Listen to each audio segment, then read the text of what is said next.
Hey everyone, welcome back.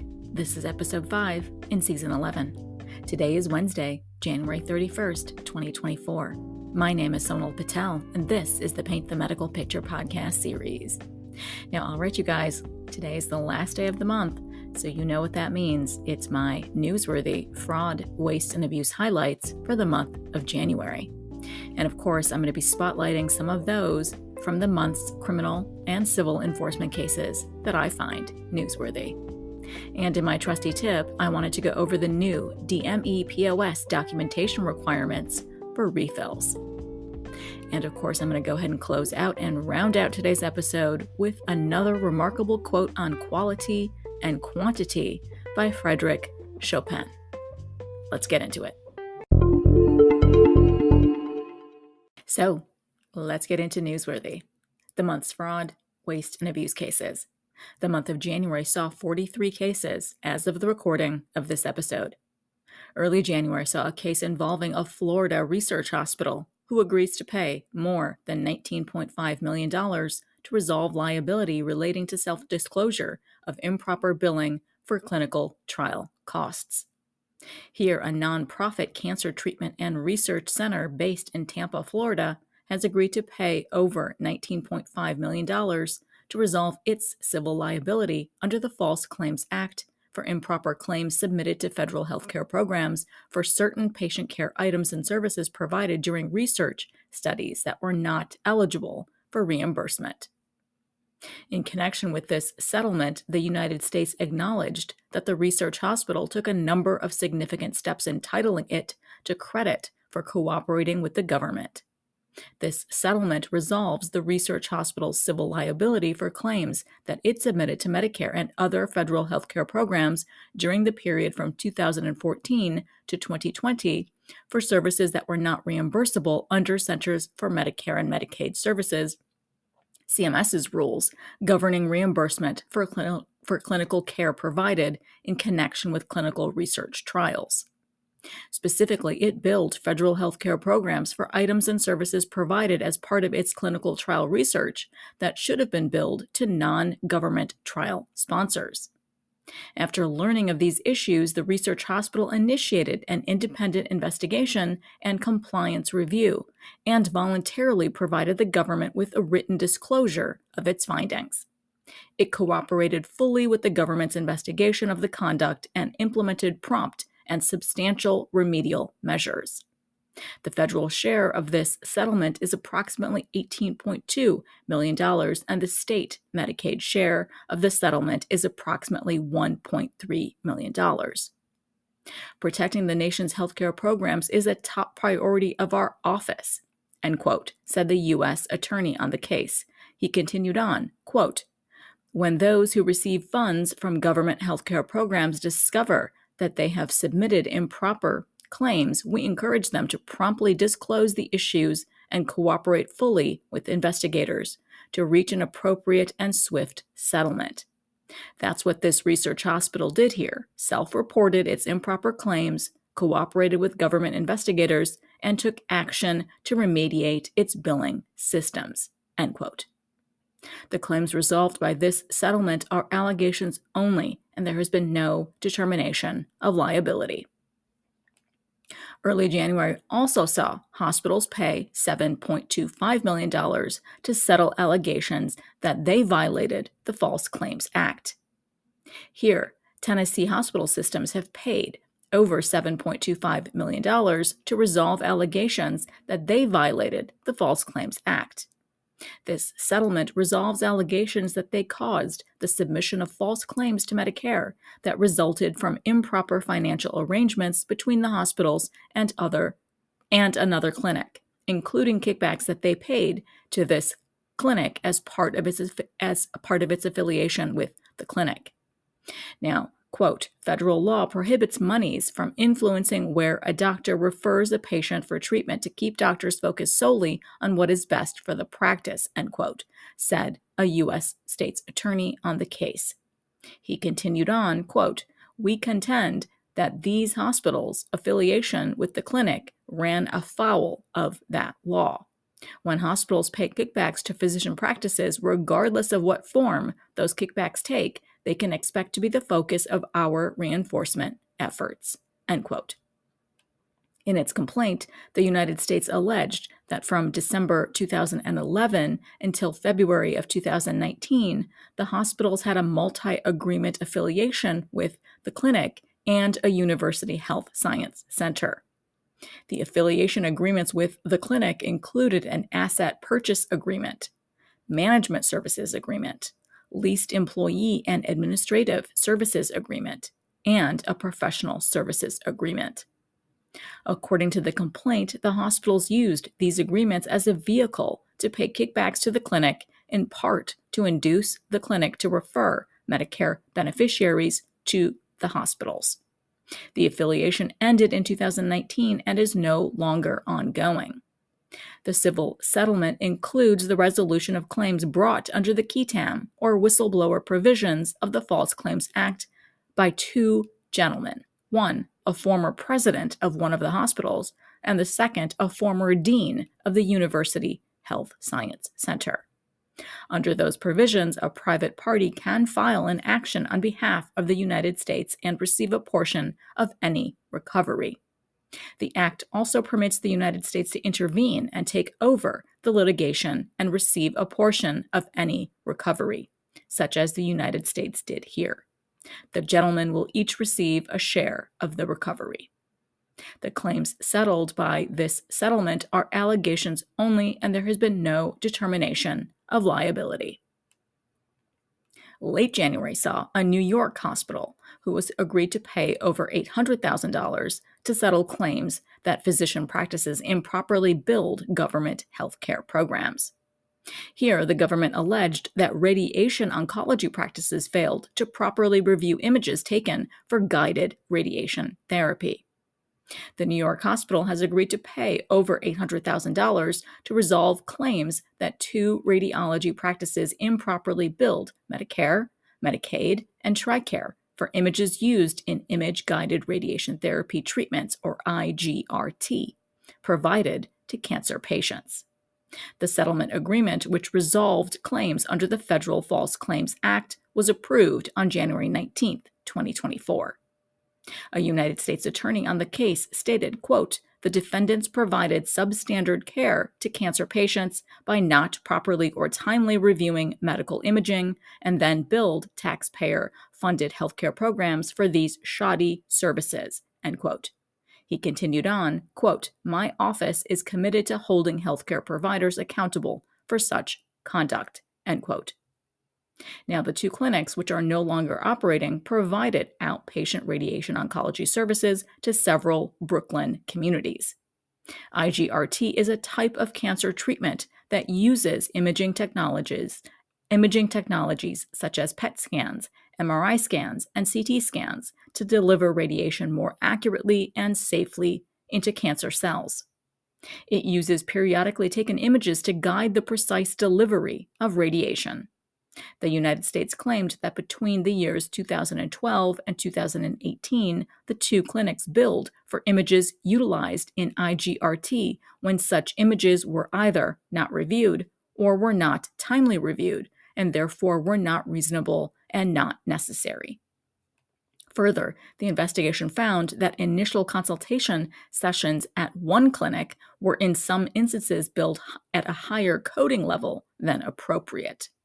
Under the terms of this agreement with the United States and the state of New York, the hospital will pay a total of $801,000, with $694,999.71 going to the United States and $106,029 going to the state of New York. These funds will go to the Medicare, Medicaid, and TRICARE programs.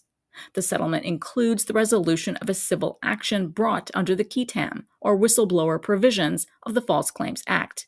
Under the QTAM provisions of the False Claims Act, a private party can file an action on behalf of the United States and receive a portion of the settlement if the government takes over the case and reaches a monetary agreement with the defendant.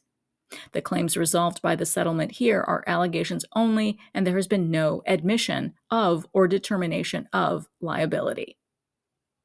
Late January also saw the United States and the state of Washington file False Claims Act complaints against an entity for knowingly endangering patients and fraudulently billing for spinal surgery procedures.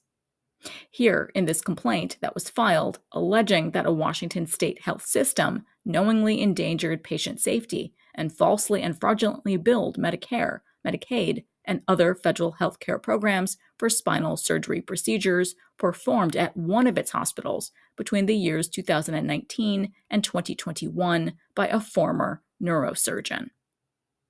Now, between 2013 and 2019, the neurosurgeon practiced at another hospital system amidst allegations that he was performing there medically unnecessary surgeries, harming patients, and falsifying diagnoses. This hospital permitted the neurosurgeon to resign. The complaint alleges that following this earlier resignation, this hospital system hired the neurosurgeon to perform neurosurgery services at one of its hospital locations. The complaint alleges that during the hiring process, the hospital system became aware of concerns and red flags about the neurosurgeon and his surgical judgment from his time at the previous entity, but recognizing that he was a workhorse, made the decision to hire him and allow him to begin seeing patients and performing surgery at this hospital in July of 2019. The complaint further alleges that in October of 2019, this hospital system recognized that he was performing a high volume of surgeries and generating significant revenue for this organization. And so they placed him on an incentive compensation structure, meaning that the greater volume and complexity of the surgeries performed by the neurosurgeon, the more money he would make. The complaint also alleges that in February 2020, the United States Attorney's Office specifically informed this hospital system that it was investigating concerns that the neurosurgeon was harming patients, falsifying diagnoses, and performing medically unnecessary surgeries. According to the complaint, despite receiving this information, as well as multiple internal complaints and concerns that he was performing medically unnecessary surgeries and endangering patients, the hospital system made the decision to allow him to continue seeing patients and performing surgery until the Washington Department of Health summarily suspended the neurosurgeon's ability to perform surgery in March 2021. The complaint alleges that the hospital system not only endangered patients through its conduct, but falsely and fraudulently claimed and received reimbursement for millions of dollars from federal health care programs between July 2019 and March 2021. The federal health care programs are, number one, Medicare, which provides health coverage to our elderly and disabled Americans. Number two, the Washington State Medicaid, which is jointly administered and funded by the United States and the state of Washington, and which provides health care coverage to low-income Washingtonians.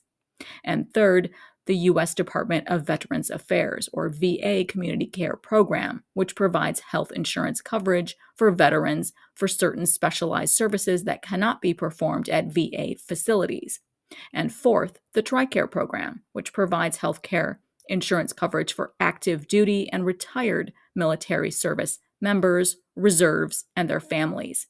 And finally, fifth, the Federal Employee Health Benefits Program, which provides health insurance coverage to federal civilian employees.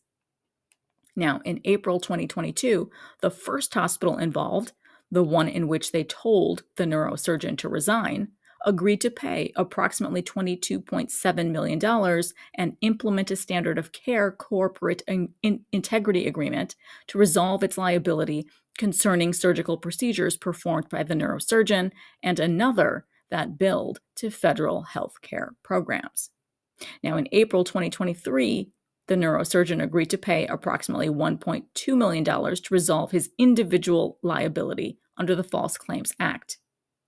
And according to court documents, while the United States and the state of Washington's investigation of the first organization began in February 2020, in April 2022, a former patient of the neurosurgeon at this hospital system filed a qui tam complaint under seal in the U.S. District Court for the Eastern District of Washington.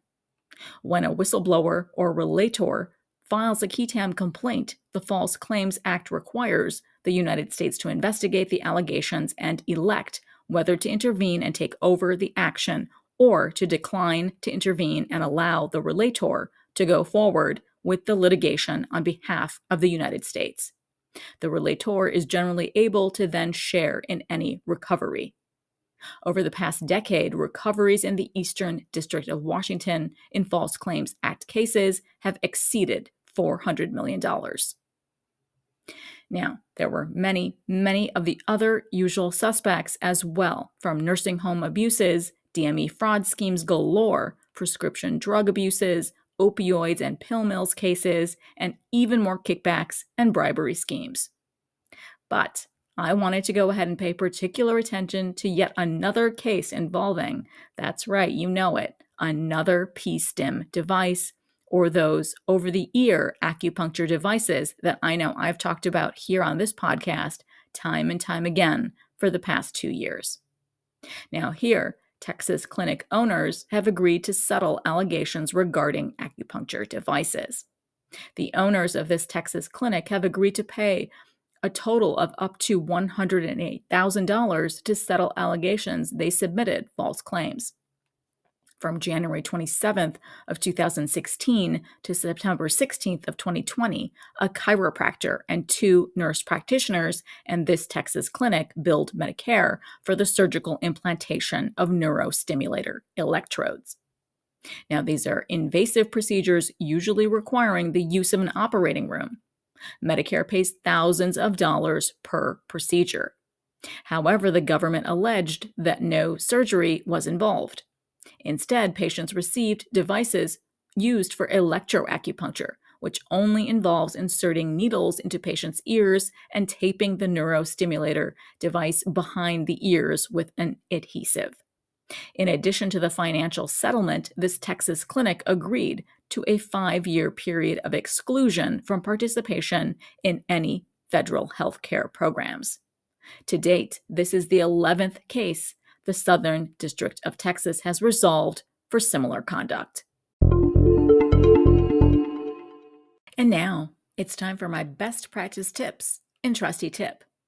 CMS has released updated documentation requirements for refillable DMEPOS. Now, effective January 1st, 2024, suppliers and other providers billing Medicare administrative contractors their MACs for durable medical, prosthetics, orthotics, and supplies, or DMEPOS, they provide must contact their patients before refilling their DMEPOS. Now, documentation requirements include evidence that the patient or their representative has confirmed their need to refill these supplies within 30 calendar days from the expected end of the current supply. Now, for shipped items, the documentation requirements must include the patient's name and the date of contact and the item requested and confirmation from the patient and explaining the need for the refill. All of these must be captured in documentation. And then documentation requirements for items in retail stores have to require a signed delivery slip or a copy of the itemized sales receipt. Now, the implementation date by the MACs throughout the nation is February 19th, 2024. And finally, I focus Season 11 Spark on quality and quantity. I want this 11th season Spark to be filled with our world's thought leaders, writers, artists, philosophers, everyone who inspires the need for better understanding of quality versus quantity. So, in this week's inspiring quote in Spark is from Frederic Chopin. Simplicity is the final achievement. After one has played a vast number of notes and more notes, it is simplicity that emerges as the crowning reward of art. So very true, right? This quote reminds us that it is our years of experience, the sheer quantity of our efforts. This quantity often leads to the greater quality of our work, of the end product. This quote inspires us to embrace that simple notion that our number of years working towards something often reveals the beauty of what remains. It's the quality that remains for the ages. I'm happy Frederic Chopin's spark burns brightly in all of us today. So that wraps up today's episode, and as always, I appreciate you all diving into today with me. If you want more information from me, please go ahead and follow me on LinkedIn. I'll leave links to everything in the show notes below. Now that's right, it's the very last day of the month, right you guys? January 31st. I can't believe the first month of this new year has already come to an end. The year is flying by so quickly. I hope you guys are all satisfied and striving towards your year that sees you soar to new heights. Wish you guys all an amazing and very, very happy week ahead. Thank you guys so much for listening on today's episode, and I hope every week with me brings you closer to helping your providers paint a masterpiece. See you next Wednesday.